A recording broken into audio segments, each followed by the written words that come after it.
ये जो सड़क आप देख रहे हैं रायपुर से देवभोग, देवभोग से उड़ीसा की ओर नेशनल हाईवे 130 जो सड़क है, उसके बाद यहां पर जो राजापड़ा क्षेत्र है, जहां की समस्या को आपने बार बार न्यूज में देखा होगा, वहां मैं मौजूद हूं। मैं हूं राधे पटेल, आप देख रहे हैं न्यूज वेब छत्तीसगढ़ी चैनल। तो ये राजापड़ा का जो क्षेत्र है, ये लगभग 8 पंचायतों से बना हुआ घनी आबादी वाला क्षेत्र है, जहां पर सरकार के द्वारा प्रधानमंत्री सड़क विस्तार में लगातार प्रयास किया गया है। और ये उड़ीसा तक जो प्रधानमंत्री सड़क है वो बनाई गई है। उस बीच में पुल पुलिया की बात करूं, बारिश के दिनों में बात करूं, तो ये पहला जो पुल है वो अड़गड़ी नाला है, उसके बाद जरहीडीह नाला है, उसके बाद शोभा नाला है, शोभा नाला के बाद बाग नाला है, बाग नाला के बाद गरहाडीह का जो नाला है, वो ऐसे 3 से लेके 5-6 नाला है, जहां पर बारिश के दिनों में जब बारिश तेज होती है तो वो जो नदी है वो जलमग्न हो जाता है। और ये जो 8 जो पंचायत है, आसपास के जो ग्रामीण है, वह आना जाना, जो मुख्यालय से आना जाना और संपर्क जो है वो टूट जाता है। इस तरह से ये जो गांव है वो टापू बन जाते हैं। आप हमारे तस्वीर के माध्यम से देख सकते हैं जिस तरह से ये जोरों की बारिश, अभी बारिश के दिनों में जो जोरों के 2-3 दिन की जो बारिश थी, उसमें लोगों का संपर्क टूट जाता है। जो स्कूल टीचर है वो भी नहीं पहुंच पाते, जो पोस्ट मास्टर है वो भी पहुंच नहीं पाते, साथ ही यहाँ जो मरीजों की जो गाड़ी है वो मुख्यालय तक नहीं पहुंच पाते। इस तरह से तरह तरह की जो कार्य है वो बाधित हो जाती हैं। आप जिस तरह से आप तस्वीरों में देखें कि लोग किस मशक्कत से नदी को पार कर रहे हैं और पार करने में कितनी जान को जोखिम है, वो अच्छी तरीका से आप देख सकते हैं तस्वीरों के माध्यम से। देखिए, आए दिन बारिश के दिनों में लगातार क्षेत्र के लोगों को परेशानियों का सामना करना पड़ता है। आप देख सकते हैं इस नदी में सुबह से जो है, मतलब रात में इतना भयंकर पानी गिरा कि पूरे नदी में इतना ज़्यादा बाढ़ आया कि स्कूली छात्र छात्राएं, क्षेत्र के लोग फंसे हुए हैं। ब्लॉक मुख्यालय, जिला मुख्यालय से लोग कट जाते हैं। आए दिन रोजमर्रा के जीवन के लिए उनको आना जाना करना पड़ता है। यहाँ के क्षेत्र के जो टीचर्स हैं और कर्मचारी, उनको भी बहुत दिक्कतों का सामना करना पड़ता है। और आप देखेंगे कि स्वास्थ्य के दृष्टिकोण से देखेंगे तो भी लोग फंसे हुए हैं, वहाँ ऊपर फंसे हुए हैं। तो देखा जाए तो बहुत ज़्यादा दिक्कतों का सामना करना पड़ता है। हम शासन से मांग करते हैं कि जो स्वीकृत पुल है, ये 3 करोड़ 33 लाख रुपए की स्वीकृति हो गया है, शासन स्तर पर निविदा में पेंडिंग है। हम मांग करते हैं कि जितनी जल्दी हो सरकार ध्यान दे और जल्दी से जल्दी इस नदी में पुल निर्माण होना चाहिए।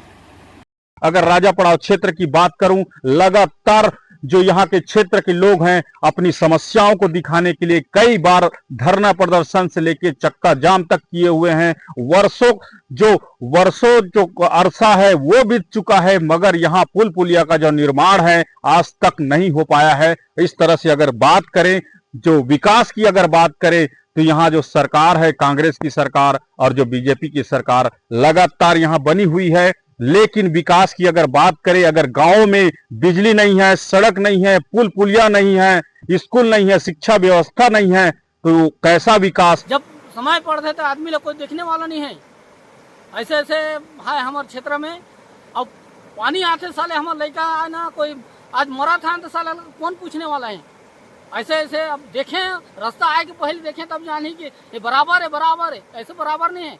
पहले देख के बाद वो आए के देखें, अभी तक तो जाने कि ऐसे कैसे चलते तेला। मैं पोस्ट में हूँ गोरगांव का। यहाँ से मुझे जाना है 18 किलोमीटर पार। नाला बाढ़ आ गया है, इसमें मैं जा नहीं पा रहा हूँ। और यहाँ से 8 किलोमीटर एक बाग नाला और है, इससे अधिक पार चढ़ नदी उस भी, इसलिए बहुत दिक्कत जाता है बरसात के दिन में ग्रामीण क्षेत्रों में।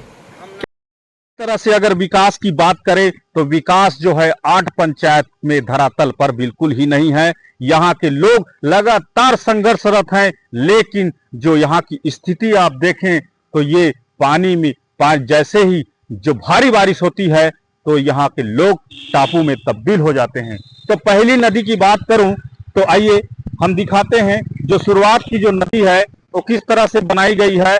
और ये जो पुल पुलिया का जो बात करूं कि जिस तरह से 5 और 6 जो पुल हैं वो लगभग जलमग्न हो जाता है, लोग यहाँ से आना जाना दुभर हो जाता है और लोग जो है मुख्यालय तक नहीं पहुंच पाते। और किसानी के समय में खाद बीज तक जो किसान है वो नहीं ले जा पाते, स्कूली बच्चे स्कूल नहीं पहुंच पाते। और यहाँ जो शोभा में जो माध्यमिक शाला है, वहाँ जो 3 से 4 किलोमीटर के जो अन्य ग्राम है, वहां के जो बच्चे यहाँ पढ़ने आते हैं, लेकिन ये शोभा नाला में जलमग्न होने के कारण पहुंच नहीं पाते।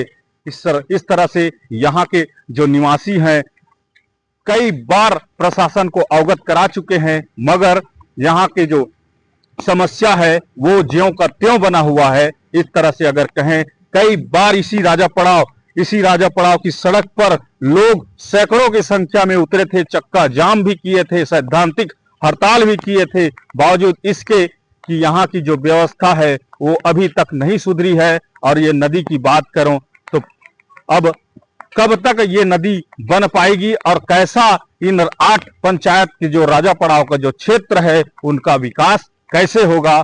ऐसे ही लोग, यहाँ के लोग हैं वो आक्रोशित हैं इससे कि पुल पुलिया का नहीं बनना, बिजली का नहीं होना, शिक्षा व्यवस्था का नहीं होना, सड़क की व्यवस्था नहीं होना। ऐसे में यहाँ के जो ग्रामीण हैं वो काफी आक्रोश हैं और सरकार से नाराज हैं।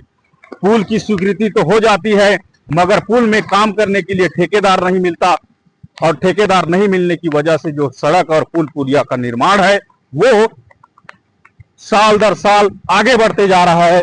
इससे लोगों को भारी तकलीफों का सामना करना पड़ता है। और इस तरह से ये जो अड़गड़ी नाला है, आप देखें कि अभी तो बारिश बंद है, जब बारिश होती है तो ये नदी भी उफान पर रहता है। उफान पर रहने के कारण आवाजाही है वो नहीं हो पाती। हमारी तस्वीरों के माध्यम से आप शोभा नाला की बात करूं तो शोभा नाला में देख सकते हैं कि किस तरह से लोग यहाँ खड़े हैं, और ये जो मरीज का वाहन वो भी खड़ा हुआ है और ये यहाँ से पार नहीं हो पा रहे हैं। तो इस तरह से अगर बात करूं राजा पड़ाव क्षेत्र की, राजा पड़ाव क्षेत्र में अनेक प्रकार की समस्याएं व्याप्त हैं, लेकिन सरकार को ध्यानाकर्षण के बाद भी यहाँ पर विकास जो है वो जीरो है। इस तरह से हम कहें कि यहाँ का जो राजा पड़ाव का जो क्षेत्र है वो बहुत ही